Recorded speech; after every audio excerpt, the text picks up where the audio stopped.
Et là, c'est la rupture, hein. Et là, c'est la rupture consommée, c'est-à-dire Sébastien dit bah, moi je continue. Et puis je vais la payer moi-même, la rançon, ou du moins je vais essayer.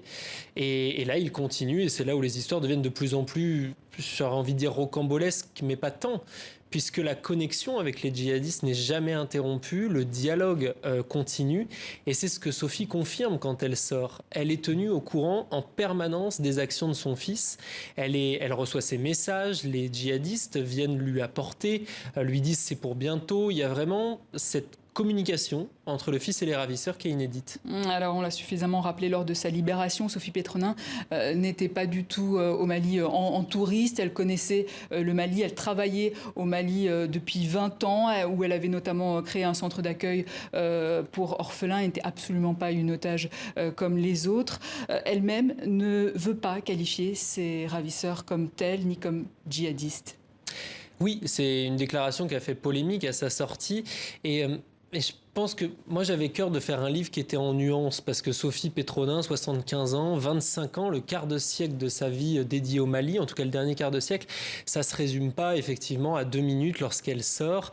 Et là, il faut le recontextualiser. Elle est arrachée des sables de 4 ans dans le désert. Elle prend 3 avions. Elle arrive à Paris, puis en Suisse, où elle tient cette déclaration à Bamako, je ne sais plus exactement. Mais c'est quelqu'un qui est pris entre une nuée de caméras et puis tout d'un coup, la solitude extrême. Donc on imagine le gap qu'il y a entre ces deux choses-là. Ce qu'elle veut dire, ou en tout cas ce qu'elle explique, c'est qu'en tant qu'humanitaire, et vous l'avez rappelé, elle s'est toujours attachée à ne pas qualifier les gens qu'elle soignait. Et c'est ce que font la majorité des ONG sur le terrain, c'est-à-dire il n'y a pas, quand il s'agit de soigner en tout cas les gens, il n'y a pas de djihadistes ou de civils ou quoi que ce soit. Elle a toujours soigné sans distinction d'ethnie, de religion. Et c'est un peu ce qui lui passe par l'esprit quand on lui demande alors vos ravisseurs. Et puis à ça, il faut rajouter la question de la religion qui est prépondérante. On lui a reproché sa conversion à l'islam.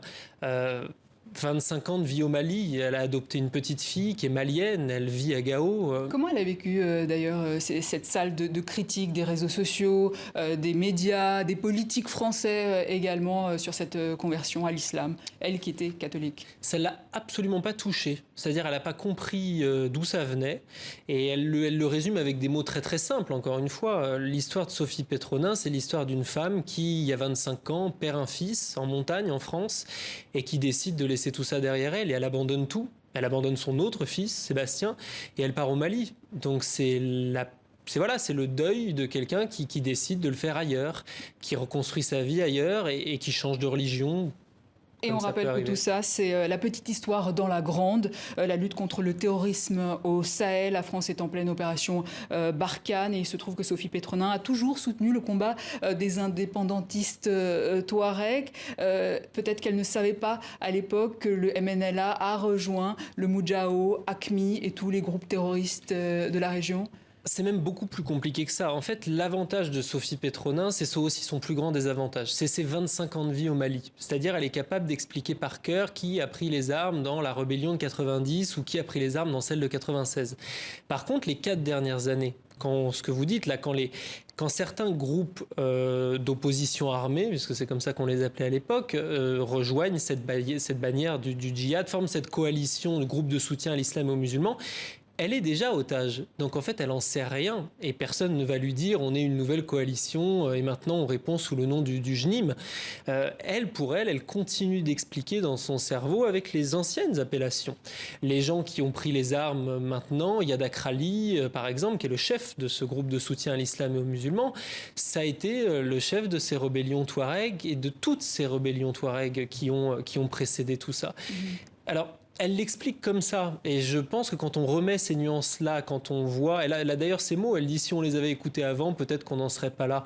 C'est l'avis d'une dame qui a 75 ans, c'est pas le mien, c'est sûrement pas celui de tout le monde, mais il mérite d'être entendu aussi. Alors on apprend aussi que l'un de ses premiers ravisseurs, Zakaria, a été libéré en octobre 2020, comme une centaine d'autres présumés terroristes, en échange de Sophie Pétronin, Soumaïla Cissé, chef de file de l'opposition, qui est mort depuis, qui est décédé, et de 2 autres Italiens. Pourquoi a-t-elle été libérée, Sophie Pétronin, à ce moment-là? Sophie Pétronin, elle a été libérée parce que le gouvernement malien a entamé des négociations pour libérer Soumaïla Cissé. Et absolument pas l'inverse. À ce moment-là, l'État français, qui avant de ces négociations, demande à ce que Sophie soit rajoutée au package. Et c'est à ce moment-là, d'ailleurs, que le prix augmente. C'est-à-dire on était sur une vingtaine de prisonniers en échange de Soumaïla. Et là, on est passé à plus de 200, entre 200 et 210, 206 peut-être.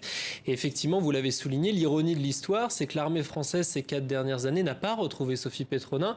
Par contre, a tué 2 de ses ravisseurs. Elle est enlevée par un commando de 3 personnes. Elle en a tué 2 lors des opérations distinctes et surtout elle en a arrêté un. Et ce Hamdi Ould Khalifa, son nom de guerre, donc le fameux Zakaria que vous venez de citer, il a été libéré en octobre dans le cadre de cet échange de prisonniers. Libéré parce qu'après l'avoir interrogé, après qu'il ait avoué son implication, eh bien l'État français est décidé, et ça j'ai pas la réponse, c'est pas faute de leur avoir posé, et décidé de le remettre aux autorités maliennes. Il nous reste quelques secondes, Anthony Fauchard. On n'oublie pas non plus qu'un autre journaliste français, Olivier Dubois, est toujours en captivité. Vous parlez de lui également dans votre livre. Un mot peut-être sur lui. Oui, parce qu'il a beaucoup aidé Sébastien Petronin, notamment en 2019. Et il a été d'une aide précieuse pour lui. Il a toujours fait son travail de la meilleure manière qui soit sur le terrain. Donc évidemment, moi j'ai une pensée pour lui et puis pour sa famille, en espérant que l'issue soit aussi positive que pour Sophie. Il suffit d'un espoir aux éditions Les Arènes. Merci Anthony Fauchard.